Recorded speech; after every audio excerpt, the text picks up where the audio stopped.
तो question number first की अगर बात की जाए तो क्वेश्चन नंबर फर्स्ट में हमें बोला गया है transparent film of refractive index, ये 1.5 है, 1/5 नहीं है, इसको करेक्ट कर लेना, 1.5 है ना। 1.5 is viewed in reflected monochromatic light wavelength of 6000 angstrom. If the angle of refraction into the film is 60 degree, what is the smallest thickness of the film to make it appear dark.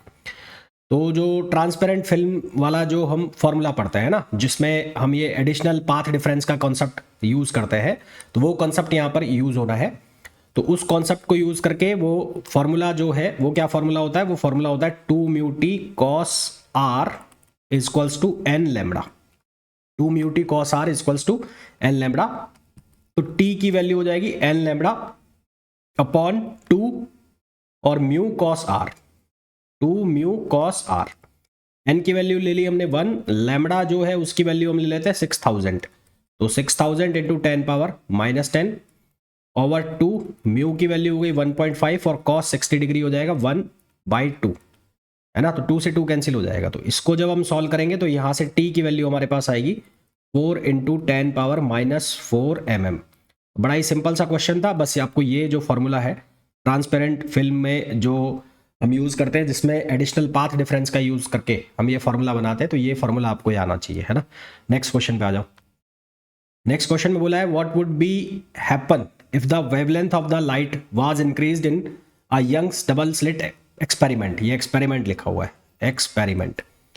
तो हमें ये पता है कि जो fringe width का formula होता है वो होता है D lambda upon small D, जहाँ बी बीटा जो है वो होता है फ्रिंज विड्थ, डी जो होता है वो स्लिट्स और जो स्क्रीन है उसके बीच की डिस्टेंस, और स्मॉल डी जो होता है दोनों स्लिट्स के बीच के डिस्टेंस, और लैम्बडा जो होता है वो होता है वेवलेंथ।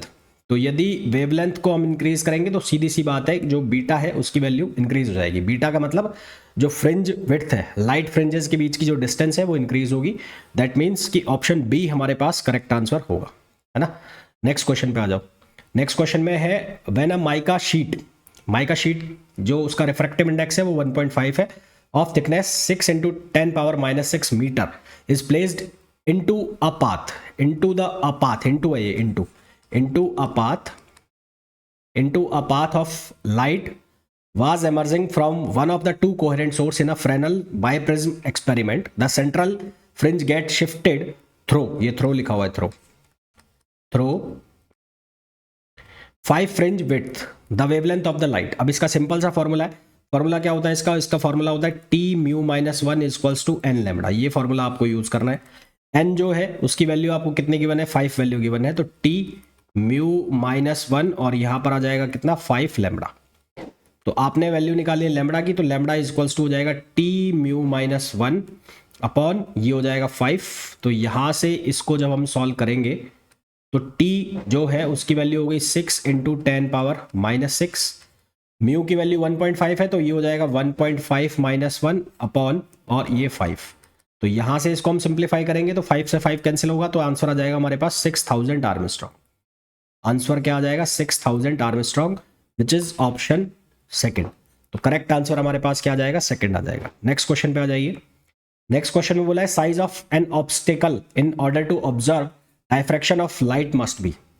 तो size of an obstacle in order to observe diffraction of light must be. तो साइज ऑफ ऑब्स्टिकल जो होना चाहिए वो वेवलेंथ के ऑर्डर का होना चाहिए, है ना। वेवलेंथ और जो साइज है उसका वो सेम ऑर्डर के होने चाहिए अगर आपको डायफ्रैक्शन उसमें देखना है तो। और इन केस वो उससे ज़्यादा होगा तो फिर वहाँ पर डायफ्रैक्शन का फिनोमिना नहीं होगा। तो सही आंसर हमारे पास क्या आ जाएगा, 1 आ जाएगा। नेक्स्ट क्वेश्चन पे आ जाओ। नेक्स्ट क्वेश्चन में बोला है light of wavelength 6 to 8 Armstrong is incident normally on a slit of width 0.2 mm. The screen is at distance of 9 meter from the slit. The angular width of central maxima। अब देखो यहाँ पर इतने सारा data हमें दिया हुआ है, इतना डेटा का हमें मतलब नहीं है, आपको केवल मतलब है सेंट्रल मैक्सिमा की जो एंगुलर विड्थ है उससे, और उसका फॉर्मूला होता है 2 थीटा, और वो 2 थीटा किसके इक्वल होता है 2 लैम्बडा ओवर ए। तो यहाँ पर वैल्यू डालो लैम्बडा की, तो लैम्बडा की वैल्यू कितनी आ जाएगी 6328 आर्मस्ट्रॉन्ग अपॉन ए। तो ए यानी कि ये वाली विड्थ है, तो ये स्लिट की विड्थ कितनी हो गई 0.2 mm, तो 0.2 इंटू 10 पावर -3। अब यहाँ से जब आप आंसर निकालोगे तो वो रेडियन में आएगा, तो ये आ जाएगा, ये कितना आ जाएगा 63280 आर्मस्ट्रॉन्ग, 63280 280 इंटू 10⁻2 आर्मस्ट्रॉन्ग में रहेगा ये आएगा रेडियन में, है ना। ये किस में आएगा? रेडियन में आएगा, यहाँ आर्मस्ट्रॉन्ग में लिखा हुआ है, ठीक है। इसको कन्वर्ट करना है आपको डिग्री में। जब डिग्री में कन्वर्ट करोगे तो इसको 0.36 डिग्री हो जाएगा। 0.36 डिग्री कैसे हो जाएगा कि आप इसको मल्टीप्लाई कर दोगे 180 डिग्री अपॉन पाई से, तो फिर ये कन्वर्ट हो जाएगा 36 डिग्री के अंदर। फिर ये आर्मस्ट्रॉन्ग को हटाओगे यहाँ से 10⁻⁻10 से मल्टीप्लाई करोगे तो फिर सॉल्व हो जाएगा। नेक्स्ट क्वेश्चन पे आ जाओ। नेक्स्ट क्वेश्चन में बोला है from Brewster's law Brewster follow that the angle of polarisation depends upon. तो एंगल ऑफ पोलराइजेशन जो है वो डिपेंड करता है किसके ऊपर? वेवलेंथ ऑफ लाइट के ऊपर। रीजन बीइंग कि जो म्यू है यानी कि रिफ्रैक्टिव इंडेक्स है वो चेंज होता है with the wavelength of light, और जो ब्रूस्टर्स लॉ है वो यही तो कहता है म्यू इक्वल्स टू 10 IP, है ना। तो ये किस पे आएगा? आंसर क्या आ जाएगा हमारे पास? थर्ड आ जाएगा, थर्ड। तो मैं अब लिख भी देता हूं, because refractive index changes with the wavelength of the light, with the wavelength of the light. Refractive index changes with the wavelength of the light, and Brewster angle IP is directly proportional to or directly related to the refractive index, and Brewster angle is directly related to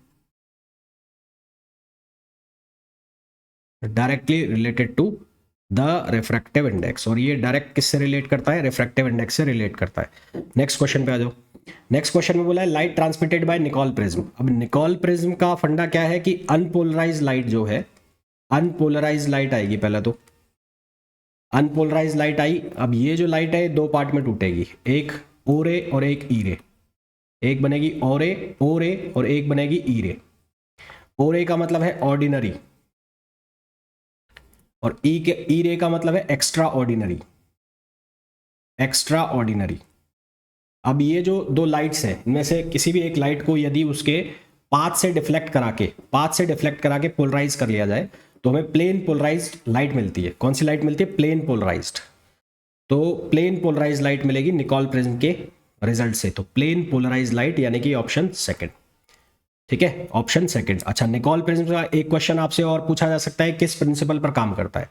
तो double refraction के principal पर काम करता है। Double refraction के principal पर ही काम करता है, डबल रिफ्रैक्शन प्रिंसिपल। ये क्वेश्चन भी पूछा जाता है कि निकोल प्रिज्म जो है वो किस प्रिंसिपल पर काम करता है? तो डबल रिफ्रैक्शन के प्रिंसिपल पर काम करता है। फिनोमेना ऑफ डबल रिफ्रैक्शन के फिनोमेना में both E ray and O ray obeys the law of refraction. E ray and O ray do not obey the law of refraction. देखो जो law double refraction है उसमें दो तरह के crystal होते हैं, एक होता है यूनिएक्सियल और एक होता है बाईएक्सियल। तो डबल रिफ्रैक्शन की अगर मैं बात करूं, तो अगर मैं बात करता हूं डबल रिफ्रैक्शन की, तो यहां पर दो तरह के क्रिस्टल है, एक है यूनिएक्सियल और एक है बाईएक्सियल। बाईएक्सियल। तो यूनिएक्सियल में भी बनेगी दो रे, एक बनेगी ओ रे और एक बनेगी ई रे।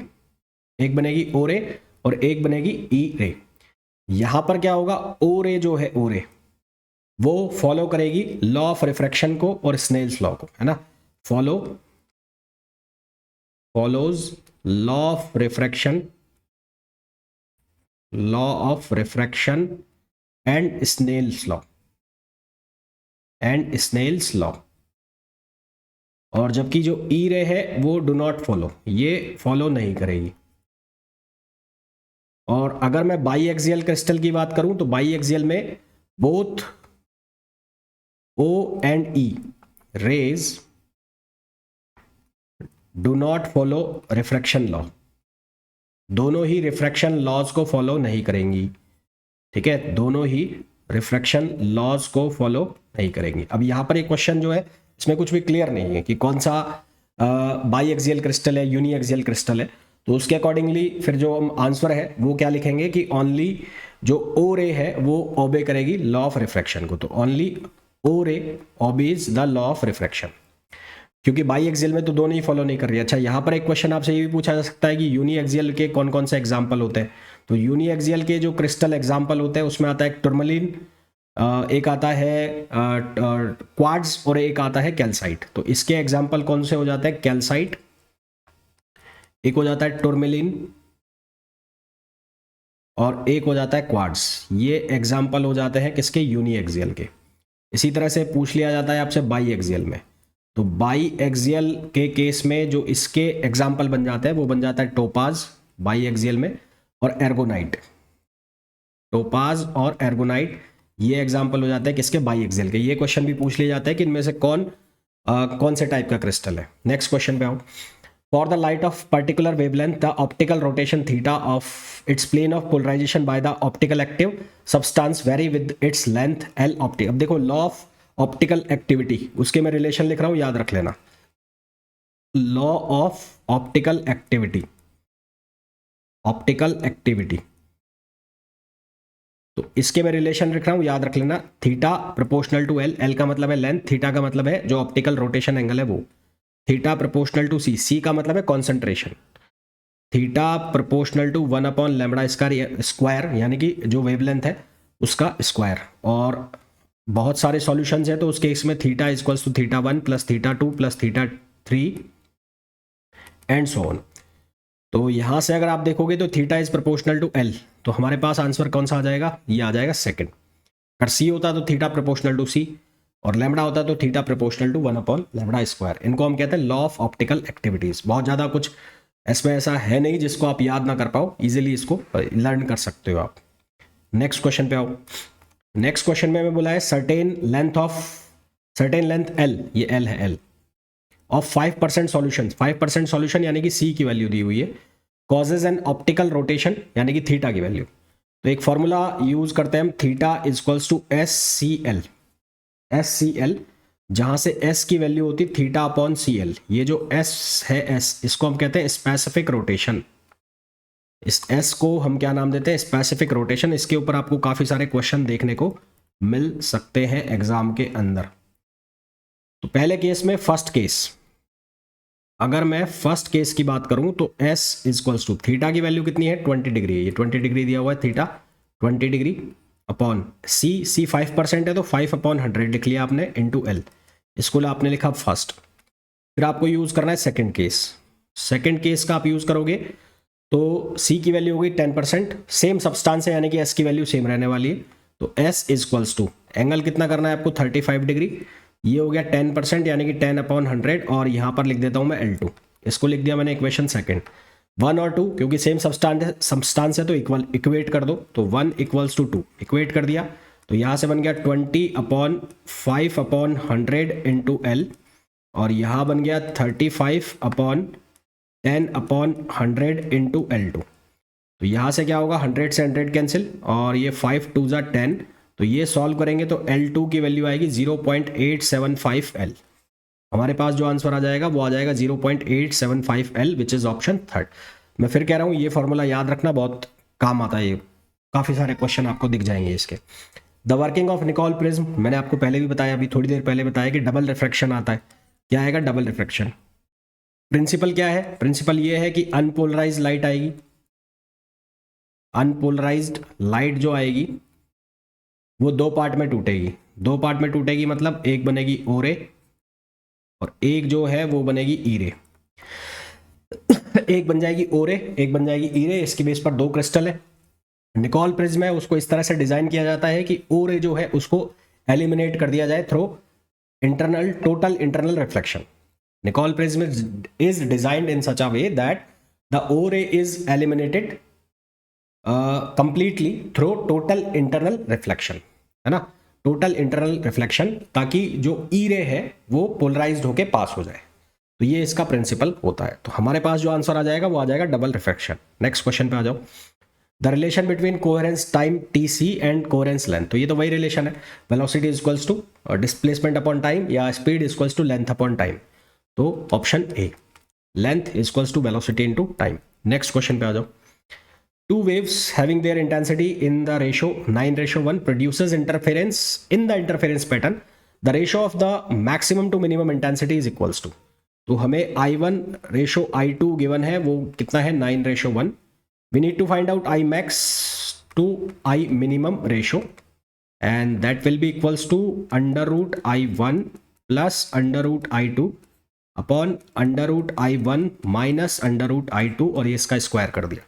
अच्छा, इस चीज को हम ऐसा भी लिख सकते हैं, है ना, थोड़ा सा अगर गणित लगाएं हम तो इसको फिर हम ऐसे भी लिख सकते हैं, कैसे, under root I1 upon under root I2 plus 1 और upon under root I1 upon under root I1 I2 minus 1 और इसका स्क्वायर।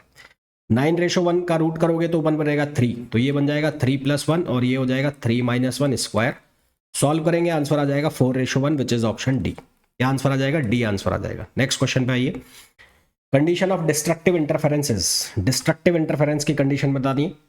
तो पाथ डिफरेंस जो है, पाथ डिफरेंस यानी कि डेल्टा एक्स भी लिखते हैं हम कई जगह उसको, तो वो किसके बराबर होता है? 2n + 1 λ/2, यानी कि ये हो गया ऑड इंटीग्रल मल्टीपल ऑफ λ/2। तो odd integral multiple of λ/2 which is option second. और अगर हमसे पूछा जाता ये कौन सा है? डिस्ट्रक्टिव का है, ये किसकी कंडीशन है? डिस्ट्रक्टिव की कंडीशन है, ठीक है। अगर हमें पूछी जाती कंस्ट्रक्टिव के केस के में, कंस्ट्रक्टिव के केस में बनता delta X equals to n lambda. तो उस केस में फिर हम लिखते हैं कि जो वेवलेंथ है यानी कि लैम्डा, उसका इंटीग्रल मल्टीपल n जो है that should be integral multiple of lambda. तो आंसर जो अभी हमें पूछा गया डिस्ट्रक्टिव का, तो डिस्ट्रक्टिव का आंसर क्या आ जाएगा? बी आ जाएगा। नेक्स्ट क्वेश्चन पे आ जाओ। और double convex air bubble in water will act. अब जो एयर बबल है वो सराउंडेड है किससे? वाटर से, which is higher in refractive index than air. तो ये किसकी तरह काम करेगा? ये डाइवर्जिंग लेंस की तरह काम करेगा, है ना। तो since air is surrounded with water which is denser, hence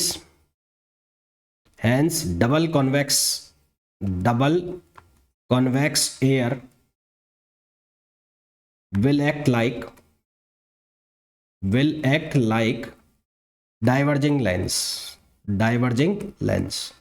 तो ये किसकी तरह एक्ट करेगा? डाइवर्जिंग लेंस की तरह एक्ट करेगा, यानी कि ऑप्शन सेकंड।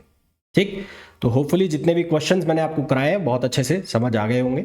इन केस कोई डाउट आपको होता है तो फिर वो आप मुझसे पूछ सकते हैं। तो मिलते हैं नेक्स्ट वीडियो में। Till then, thank you, bye bye.